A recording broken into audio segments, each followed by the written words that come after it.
Charrier, vous êtes marié et ce mariage a fait l'effet d'une bombe. Pourquoi le côté mystérieux? Pourquoi avez-vous fait un mariage si brusque, si inopiné? C'était pas brusque ni inopiné. Pour nous, non. Parce qu'on a essayé simplement de le faire discrètement et sans personne, comme les autres gens qui se marient dans la vie. Non, ce qu'il y a, c'est qu'effectivement, on voulait avoir la paix. Bien entendu, on n'y a pas réussi parce que finalement, on a été trahi par quelqu'un de la mairie. Ça n'a pas été chic. Et alors, le jour de notre mariage, c'était assez inattendu de voir tant de journalistes qui sont rués. On s'y serait attendu, il n'y aurait pas eu la foire qu'il y a eu. Mais on s'y attendait pas du tout. Alors évidemment, ça nous a un peu surpris. Ça pourrait peut-être étonner beaucoup de gens, mais effectivement, on voulait personne. On voulait faire ça dans l'intimité. C'est pour cela que vous aviez porté des alliances quelques jours avant le mariage. Mais oui, justement, on voulait tromper notre monde, faire croire qu'on était déjà mariés pour pouvoir filer à l'eau tienne et se marier gentiment. Bah, ça n'a pas été entièrement réussi, maintenant c'est le passé. Et les jeunes mariés font toujours des projets d'avenir. Quels sont vos projets d'avenir? Comment allez-vous vivre? Est-ce que cela va changer beaucoup votre vie? Où allez-vous vous installer? Au gré des films, au gré de notre travail. Croyez-vous, Brigitte Charrier, que la femme doit entièrement obéissance à son mari? Moi, je crois que c'est pas... Je réponds non. Non. Je crois que si on aime, on obéit, non? Est-ce que la femme doit suivre son mari partout? Oh oui. Moi, j'ai bien l'intention de suivre mon mari, en tout cas.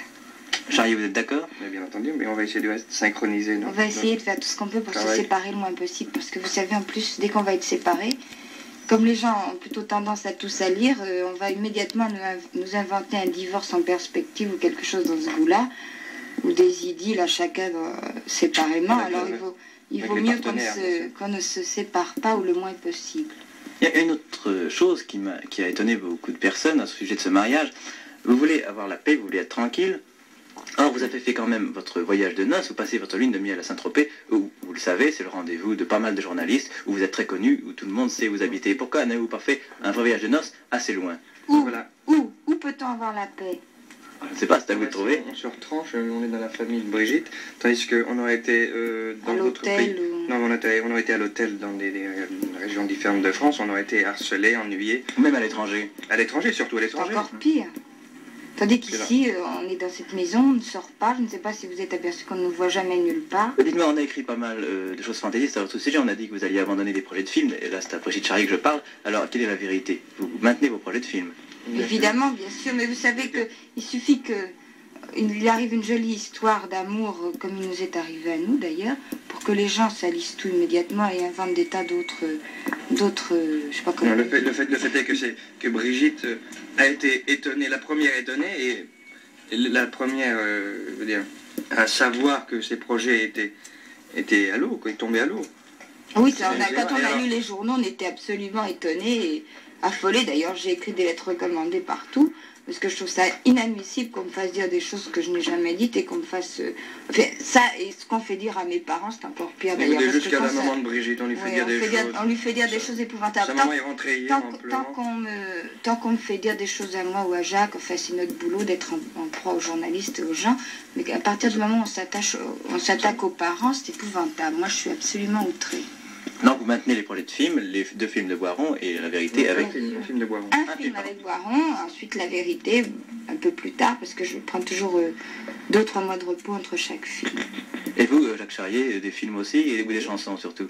Comment? Des films ou des chansons surtout? Films et chansons. Films et chansons? Exposition de céramique. Les jeunes mariés en général parlent d'enfants. Est-ce que vous aimeriez avoir des enfants? Bien entendu. Oui, moi j'aimerais beaucoup.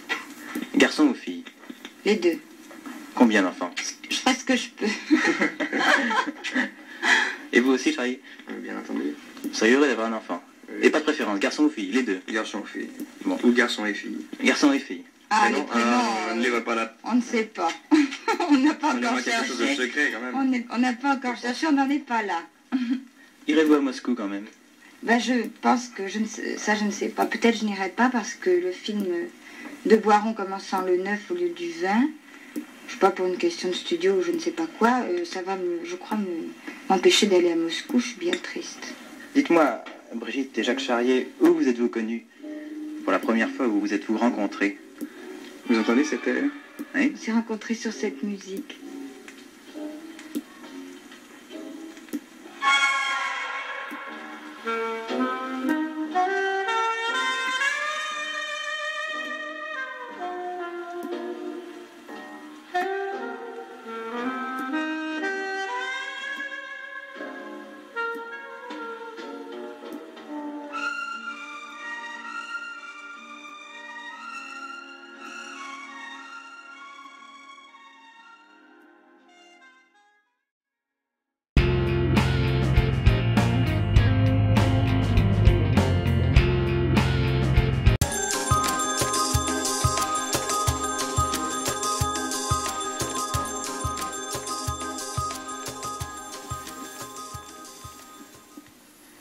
générique de Brigitte Bardot, Maman, court-métrage pour écran de famille. Seulement, la vedette s'appelle Nicolas Chartier. Avant le 11 janvier, c'était pour ainsi dire un inconnu, mais depuis, tout a bien changé. La radio lui a consacré des chroniques et des magazines leurs premières pages, en couleur, bref, une vedette qui s'impose. Son décor favori, une nurserie blanche et bleue. Son vêtement de tous les jours, une brassière, sa boisson préférée pour l'instant, le biberon. Sa diction n'est peut-être pas excellente, mais ça viendra. Et puis, de toute façon, a dit son papa, il a une bonne voix. J'oubliais de vous dire qu'il a les yeux bleus, le cheveu clair et que maintenant, il doit bien peser dans les 4 kilos. Tel est Nicolas, le fils de Brigitte Bardot. Nicolas, voyez-vous, était fils de roi que sa venue au monde n'eût pas suscité plus d'hommages. Pour lui, sa maman a reçu des lettres et des souhaits par milliers et des cadeaux par centaines. Et parmi ces cadeaux, souvent modestes et anonymes, des timbales en argent, une bonne centaine, des cuillères de bébé, une bonne trentaine, des assiettes à bouillie, une bonne vingtaine. Mais peut-être aimeriez-vous savoir comment va Nicolas. Bonjour Brigitte, bonjour jolie maman. Comment va Nicolas? Nicolas va très très bien. Enfin, jusqu'à maintenant, il n'a pas une grande personnalité. Il est un peu comme tous les bébés du monde. C'est-à-dire qu'il passe la moitié du temps à manger et à dormir. C'est encore un tout petit bébé. Enfin, pour moi, c'est le plus beau. Brigitte, dites-nous, étiez-vous impatiente, comme toutes les mamans bien sûr, de savoir si votre enfant était un garçon ou une fille? La première chose que j'ai demandé en me réveillant de l'anesthésie qu'on avait faite, c'est est-ce que c'est un garçon? Parce que Jacques et moi, nous voulions un garçon. Et quand on m'a dit oui, vraiment, ça m'a fait très plaisir. Si on avait une fille, on n'aurait pas su comment l'appeler, il faut dire aussi. On n'avait pas réfléchi à la question. Et pourquoi l'avez-vous appelé Nicolas? C'est un nom qui nous plaît, qui est rigolo. Après la naissance de Nicolas, des parents nous ont envoyé des nouvelles de leur petit enfant qui s'appelle Nicolas, qui est né le 11 janvier, le même jour que Nicolas. Et il a comme ça 2 ou 3 petits frères de prénom, si ça peut s'appeler comme ça. Ne vous arrive-t-il pas, Brigitte, comme à toutes les mamans du monde, de faire au-dessus de son berceau des rêves d'avenir pour votre fils, déjà?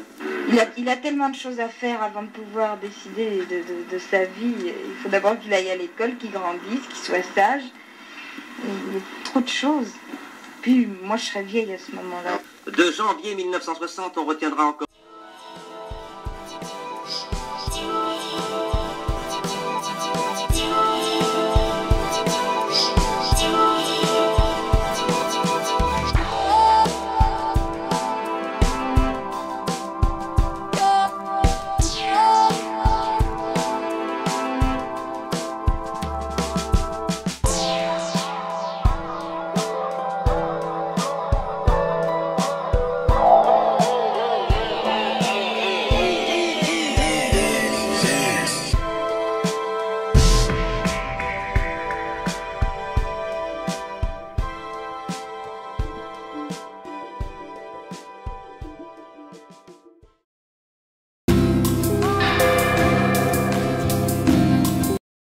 Pour le public, le visage le plus marquant des dragueurs, des tricheurs, c'est d'ailleurs ce film de Marcel Carné qui vous a révélé comme étant le jeune premier numéro 1 du cinéma français.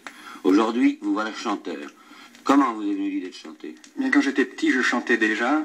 Et si je me souviens bien, pour une première communion en 39, j'avais chanté dans la cathédrale de Tunis, tout seul. Et j'avais pas tellement de trac, je me souviens bien. J'étais très fier de moi. Vous venez d'enregistrer pour la première fois un vrai disque. Vous êtes fidèle à vos amitiés, et c'est avec votre ami d'enfance, Pierre Nicot, que vous avez réalisé cet enregistrement. Ce disque a une histoire. Voulez-vous, avec Pierre Nicot, nous raconter cette histoire? L'idée de faire le disque. Eh bien, ça a commencé à Montpellier, tout ça. À Montpellier, il y a 4 ans, quand nous faisions des tournées dans les villages de l'Hérault. Je me souviens, on jouait des extraits de scènes de Molière, de Marivaux. Oui, et puis un jour, Courteline. ce fameux piano nous est tombé sur les bras, où une gentille dame d'un village avait voulu nous prêter son piano. Au début, on n'avait su qu'en faire, et puis c'est là que tu as dit « Ah, mais moi je vais chanter avec ce piano ». Puis on a chanté une de tes chansons. une de tes chansons. Fallait bien utiliser le piano. C'était, attends, si je me souviens bien, c'était Douce si douce. Tu te souviens?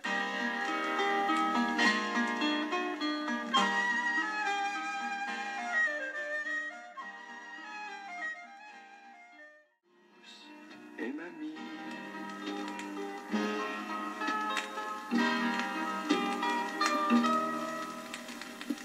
Dans ce disque enregistré chez Vega, vous chantez une chanson qui raconte, je crois, une histoire vraie. C'est le potier, non? Le potier, oui, effectivement, parce que je suis potier. J'ai fait Beaux-Arts à Montpellier.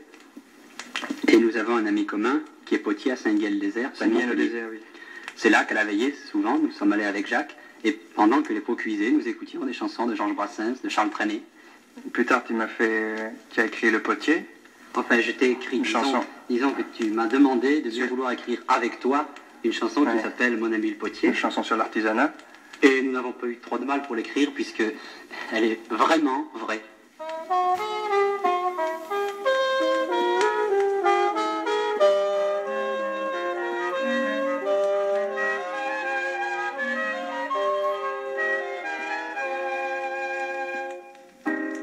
Dans la vieille rue d'un très vieux village,